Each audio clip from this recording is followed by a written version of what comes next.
Hey guys, I just did the video on this Senate bill proposed by this Democrat Massachusetts senator on essentially making training of any kind, any training that causes bodily harm or injury or death, illegal. It also has very vague wording around this paramilitary organization thing. It says if you assemble and you have arms and you do so illegally as a paramilitary organization, you're committing a crime. Now, as far as I know, in the Second Amendment, a well-regulated militia is one of our constitutional rights because of tyranny. The idea of anybody to think that the Second Amendment is about having a gun to go sport shoot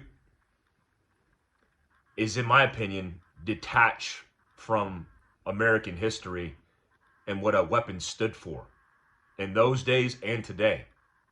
You won't find any airborne operations in China or Russia or Iran or North Korea in the game plan when invading our country. Certainly they have a foreign policy and a plan of invasion for our countries, just as we have for them.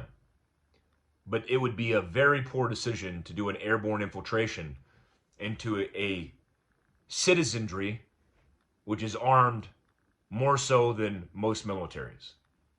Now, if you're on one side of the aisle, you would say, that's the problem in America. We have too many weapons.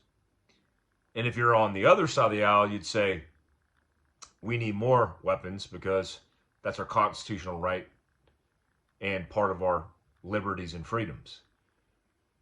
I tend to be on the latter team, and I also understand the position it gives us amongst foreign powers, amongst foreign adversaries, in strength. You think Hamas would invade America with those kind of same tactics they did in Israel? Likely not, because they wouldn't make it. They wouldn't survive. Try that in rural America, especially. I mean, urban America, the cities in urban America, they've completely stripped away all the powers of the people. So yeah, you could be a victim there.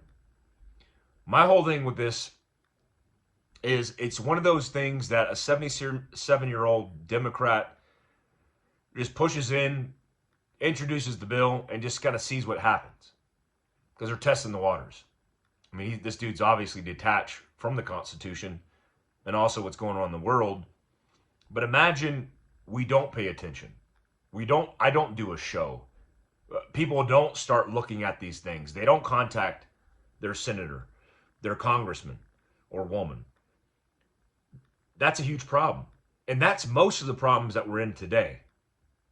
Because while they were distracting us with Hollywood and sports, athletics, and all these trivial headlines with Miley Cyrus and Taylor Swift and all this bullshit, this is what they're doing behind our back. And that's scary. You should be concerned. Because now there are a lot of things, including personal freedoms, that we've lost. And it's not just over the last 3 years. Certainly it's getting worse. It's throughout time. That's how it works. 19 terrorists on 9/11 used box cutters, not explosives, not guns, box cutters, with an incentive and a motivation to do harm, and they do that. And we develop the TSA. And how many violations of people's personal freedoms have been made by the TSA? I get it. I mean, if you're a TSA agent, don't take that personal. I get it. But it's like, if we don't check and balance these things along the way, this is what happens. In this Senate bill, I have this link up in my Instagram on mike.a.glover. Also, the contact information for that specific senator. They line out that anything that you do in training that causes bodily harm or injury or death is illegal. Guys, that's not just firearms. That could be jujitsu. When you look at the litany of things it lines out, it violates our freedom to assemble and organize, a right to bear arms, and most certainly the First Amendment.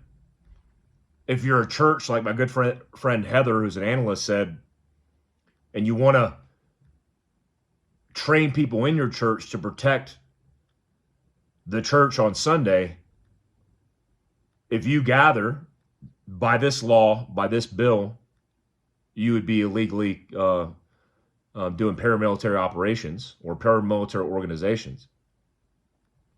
And if you trained in self-defense training, that would be a violation of this bill as well. If you're a married couple, if you're anything but the exceptions are the National Guard, a LARPer, like you're doing a reenactment of some kind, or you're a veteran in a parade. Yeah, thanks for that. So it's really scary that these things are being pushed behind our back and we're just buying into it. Because do you want to be Canada? Do you want to be Australia? Do you want to have your rights and protections stripped away from you? I don't. So we need to contact this congressman. I'll put his contact in the description down below. And we need to be very proactive, or we're going to lose it. We're going to lose it all. I mean, I'm going to Hawaii to teach law-abiding citizens how to defend themselves with a pistol. I'm doing a survival course with my buddy who's an instructor, Todd, who's a lieutenant colonel in the reserves. And we're doing a fundraiser for the people of Lahaina in Hawaii, in Kona.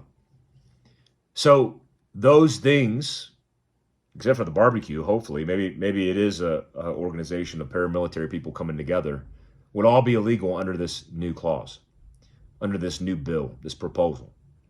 I don't think it will pass, but that's not the point. The point is they're trying really hard behind our back, out in the open, to radically infringe on our constitutional rights, and we need to pay attention.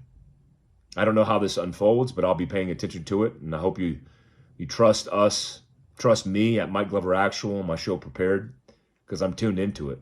I ain't got nothing else to do but preparedness.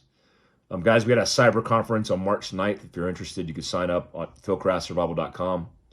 Joe Kent, his wife Heather will be there, as well as some experts in cyber, AI, and all things that you need to know about when it comes to emerging threats through technology. So hope to see you out there.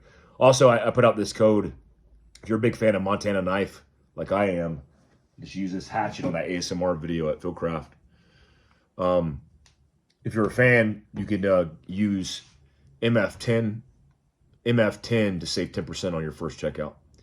I appreciate you guys. I'll be doing more of this. I'll be doing one of these also in Hawaii in my hotel room, talking about some of these issues. I hope you have a good day. Thanks, guys.